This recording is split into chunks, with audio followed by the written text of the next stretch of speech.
As a movie lover, there are hundreds, if not thousands, of films that I have yet to see. So, welcome to Rook's First Time.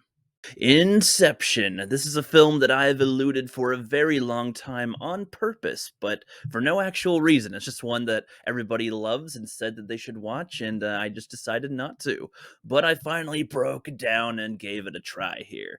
And the first little bit that I was watching it, for a little bit, I was almost like, is this like a spinoff of The Dark Knight or something? Not because it's similar to The Dark Knight in story or anything, but because some of the look is quite on par with Dark Knight, I would say. A lot of it feels a little bit like it, and then there's a lot of the same actors that are in The Dark Knight as well. I was like, "What the hell? Is this like a spinoff thing?" But no, just anyway, that's just a little something there. But all right, so this movie is not quite like I expected based on the trailers. I assumed, yeah, there's gonna be some dream infiltration, sure, but for the purpose of like why and all that, I was just like, okay, this is a very very interesting little universe we got here. So yeah, they have technology where they can just seriously go into people's dreams. They have the ability to kind of control like their own magical world in their own dream state, sort of a little bit. They make that. It's not like you can just fully do it, but he and his girl were able to pretty much, be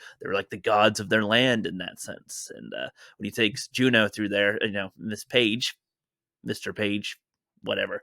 Uh, it's like that's pretty cool concepts that they're doing there, and a lot of things they're playing with. I think that in a way they could have done dreams a little bit even more bizarre. Like they did a pretty good job, I'd say, at depicting how crazy a dream can be. But there's some things, some details, just based on recent dreams that I had, where I'm like, I don't know why this happened, but it happens, and why it was there, and it's so like even nonchalant, just background things that don't you know stick out as much to you. I think it could have been in there a little bit, but I think they did a really good job for the most part depicting it better than Multiverse of Madness, even because Multiverse of Madness. Doctor Strange is like they pretty much do similar things where they go to loopy, weird worlds and have crazy things happen. Reality spin on its head, essentially. But in Multiverse of Madness, they made such plain changes when they went to the different New Yorks. It was just like, you put grass around. How creative. Wow. It just, I don't know, you made it a little destructive here now. Woof. What a big one. I don't know. This, I think, did a better job at depicting how crazy, the physics can get, I guess, with it. So I give it props for that. And the story, yeah, being that they're trying to get this guy wants Leonardo DiCaprio and his team to like implant the idea inception to destroy his father's company, essentially. Like you have to make it seem like he created it himself so that it's not their thought doing this, because the guy's a competitor and he's the biggest competitor around. His dad's not around anymore, or his son's getting the business. So like if they can take this opposition out, then their company can thrive or something. Like that's pretty much the idea here. And I'm like, okay, that just for a dream infiltration thing, I was that was just not what I was expecting for the premise, essentially.